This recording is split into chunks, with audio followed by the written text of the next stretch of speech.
ഈ വർഷത്തെ ഓണം ആദ്യം തന്നെ ദാ ഇവന് ഫുഡ് കൊടുത്താണ് കേട്ടോ തുടങ്ങിയത്. ഇല്ലെങ്കിൽ ഈ വീട്ടിലുള്ള ഒരാൾക്ക് പോലും ഫുഡ് കഴിക്കാൻ പറ്റത്തില്ല. ആ രീതിയിൽ അവൻ കുഴപ്പമുണ്ടാക്കും. അതുകൊണ്ട് ആദ്യമേ അച്ഛനെ ഇവനെയും കൂടെ തറയിലാക്കി ഫുഡ് കൊടുത്തിട്ടുണ്ടായിരുന്നു. അച്ഛൻ എവിടെയാണോ ഇരിക്കുന്നത് അവിടെയേ അവൻ വന്നിരിക്കത്തുള്ളൂ. പിന്നെ നമ്മൾ ഒരുവിധമുള്ള എല്ലാ കറികളും ഉണ്ടാക്കിയിട്ടുണ്ട്. ഇഞ്ചി, നാരങ്ങ, അവിയൽ, തോരൻ, സാമ്പാർ, പുളിശ്ശേരി, പരിപ്പ്, പപ്പടം, അങ്ങനെ എല്ലാ കറികളും ഉണ്ടാക്കിയിട്ടുണ്ടായിരുന്നു കേട്ടോ.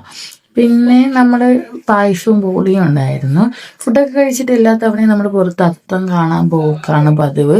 ഇത്തവണയും അത് മുടങ്ങാതിരിക്കാൻ വേണ്ടി ഒരുങ്ങിയൊക്കെ റെഡി ആയിട്ടിരുന്നിട്ടുണ്ടായിരുന്നു കേട്ടോ.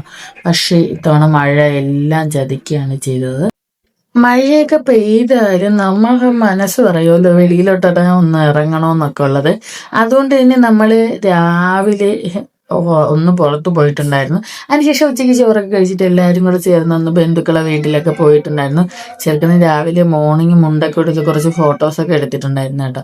പിന്നെ നമ്മൾ നൈറ്റ് ബന്ധുക്കളൊക്കെ വീട്ടിൽ പോയിട്ട് അത്തൊന്നും കാണാൻ നിന്നില്ല. എല്ലാവരുടെയും വീട്ടിലൊക്കെ പോയി ഓരോ ചായ കുടിച്ചിട്ട് തിരിച്ചു വന്നു.